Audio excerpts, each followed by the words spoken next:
Sallallahu ala Muhammad. Sallallahu alaihi wasallam. Sallallahu ala Muhammad. Sallallahu alaihi wasallam. Sallallahu ala Muhammad. Sallallahu alaihi wasallam. Sallallahu ala Muhammad. Sallallahu alaihi wasallam. Anta syamsun, anta badrun, anta nurun fawqa nuri. Anta syamsun, anta badrun, anta nurun fawqa nuri. Anta iksiru wa ghani, anta misbahu suduri.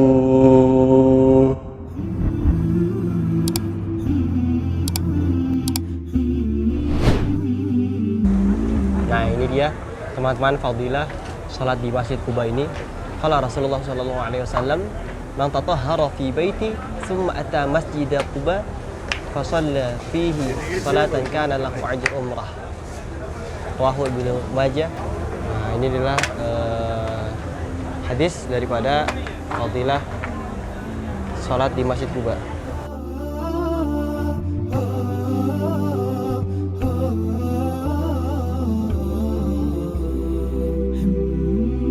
بيديكم نكتبها صفحات نملأها قصائد حلم ننشده بالحب سننشدها بيديكم نكتبها صفحات نملأها قصائد حلم ننشده بالحب سننشدها ألحان البشر تقول لعهود الحسن أفول وستشرق شمس الأمل هنا وليالي البؤس تزول سفراء الخير أتيناكم ومعا للحلم وصول. Nah, ini adalah masjid pertama ya, sahabat muslim semua. Sejarah daripada kalender Hijriyah inilah yang menjadi sejarah bahwa kenapa dinamakan kalender Hijriyah, karena peristiwa hijrahnya Rasulullah SAW bersama para sahabatnya.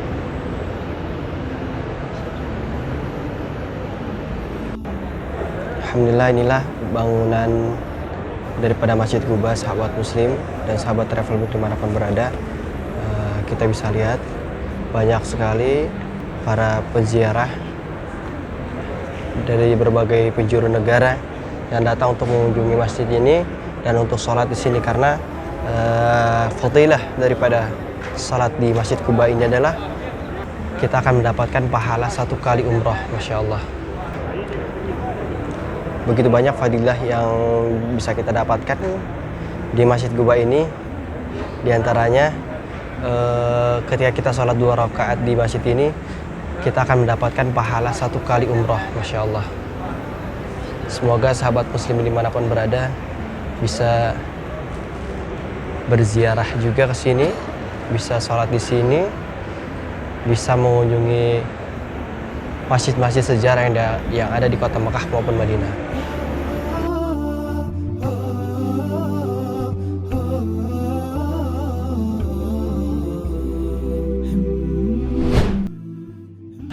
Alhamdulillahirrahmanirrahim, sahabat muslim semua, kita telah mengunjungi masjid yang bersejarah, yaitu Masjid Quba. Setelah ini, insyaallah kita akan bersejarah ke Gunung Uhud. Di situ adalah Jabal Uhud atau Gunung Uhud. Sejarah dari Jabal Uhud ini yaitu ketika peperangan kaum muslimin bersama kaum kafir. Nah, saat itu jumlah pasukan kaum muslimin lebih sedikit daripada kaum kafir. Kaum kafir lebih banyak pasukannya, sedangkan kaum muslimin hanya sedikit. Ketika peperangan sedang berlangsung, ada Rasulullah memerintahkan para pemanah. Nah, para pemanah itu untuk stay di atas gunung. Nah, alhamdulillah peperangan itu berpihak pada kaum muslimin tadinya. Pertama itu berpihak kepada kaum muslimin.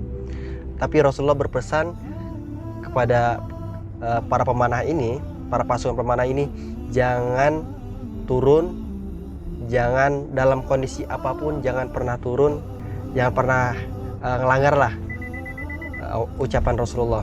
Allahu Akbar, Allahumma shalli ala Muhammad.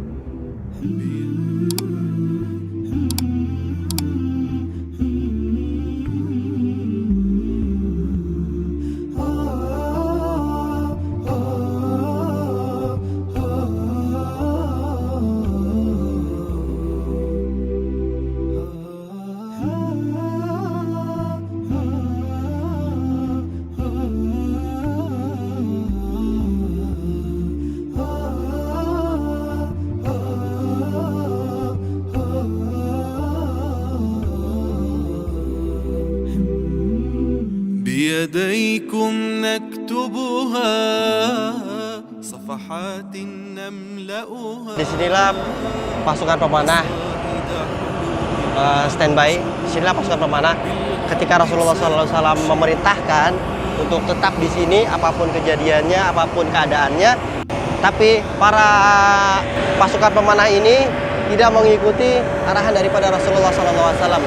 Akhirnya ketika itu mereka turun karena tergiur dengan harta rampasan perang. Mereka mengumpulkan harta rampasan perang itu. Saat itu panglima perangnya adalah Khalid bin Walid. Sebelum masuk Islam, Khalid bin Walid adalah panglima perang yang sangat ditakuti pada masanya. Nah, Khalid bin Walid ini memanfaatkan situasi dan kondisi ketika para pasukan pemanah itu mengumpulkan harta ghanimah. Khalid bin Walid memanfaatkannya dengan menyerang balik pasukan kaum muslimin. Akhirnya pasukan kaum muslimin ini kalah hingga Rasulullah SAW hingga saat itu berdarah giginya.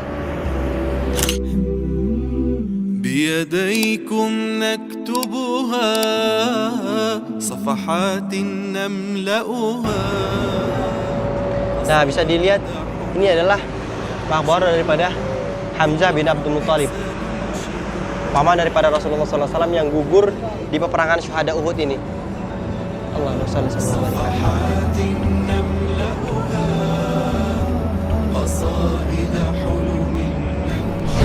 Jadi itulah sahabat muslim, sahabat travel dimanapun berada. Itulah sejarah di mana Jabal Uhud,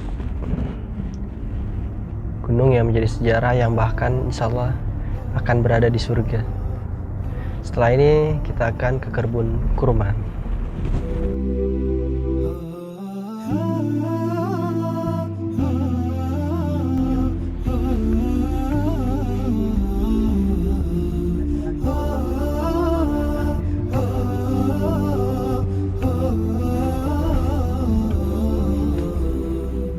Alhamdulillah, Masya Allah, kita telah sampai di kebun kurma. Alhamdulillah sahabat muslim, kita telah sampai di kebun kurma. Lihat, di sini ada berbagai macam jenis kurma. Wallahu sami'un alim.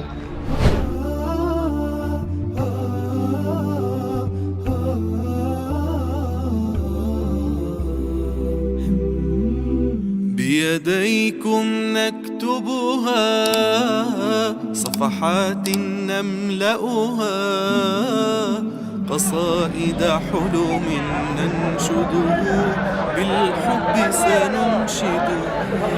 Masya Allah.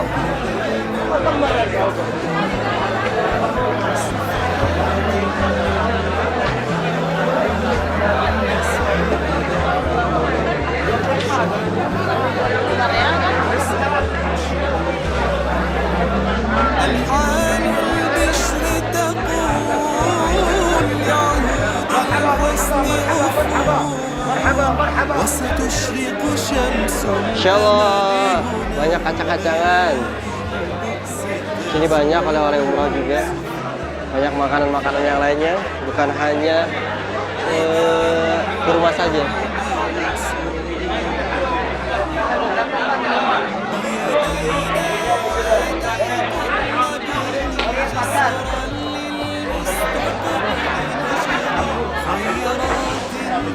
Berapa kalau kamu sama aja? Berapa kan? Aja.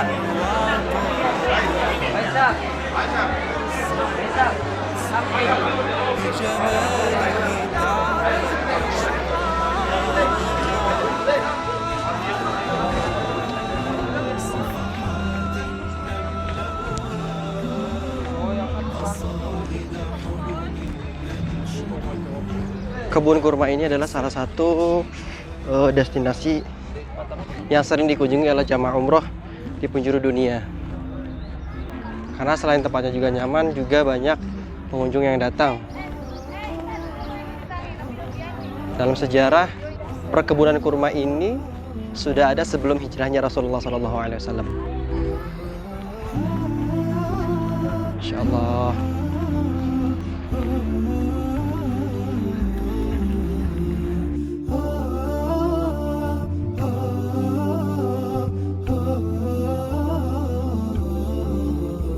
لن يبقى الحلم سرابا إن نحن فتحنا بابا.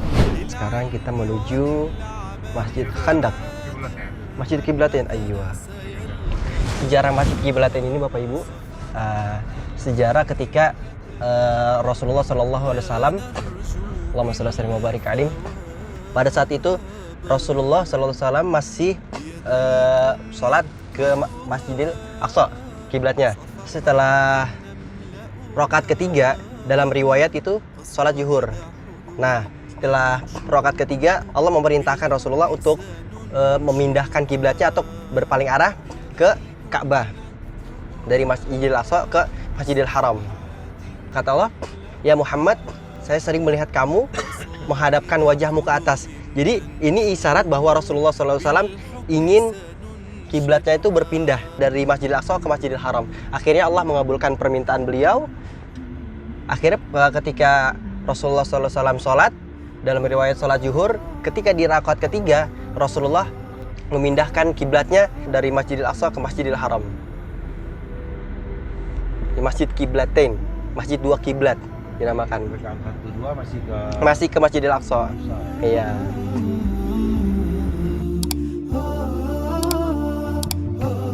Nah, ayatnya itu yang tadi, qad nara taqalluba wajhika fis samaa falanuwalliyannaka qiblatan tardaha fawalli wajhaka syatral masjidil haram.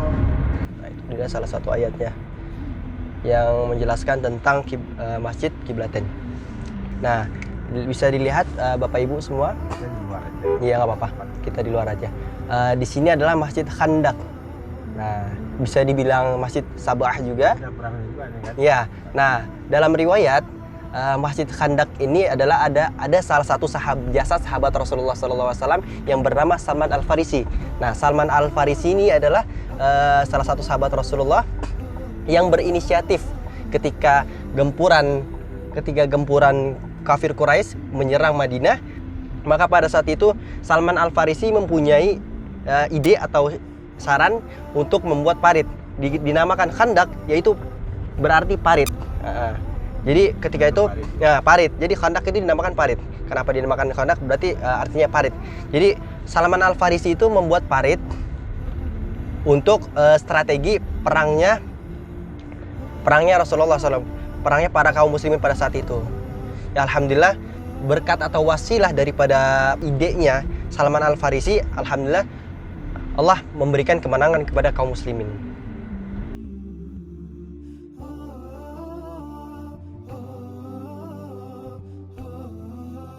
Alhamdulillahirrabbilalamin. Seperti itulah sejarah dan tempat-tempat bersejarah yang ada di Madinah Al-Munawwarah. Semoga menambahkan wawasan kepada kita, menambahkan kecintaan kita kepada Allah, menambahkan ilmu pengetahuan kepada kita bahwa sebegitu besar perjuangan Rasulullah bersama para sahabatnya untuk menegakkan Islam. Apabila video ini bermanfaat, jangan lupa share, subscribe. Syukran. Assalamualaikum warahmatullahi wabarakatuh.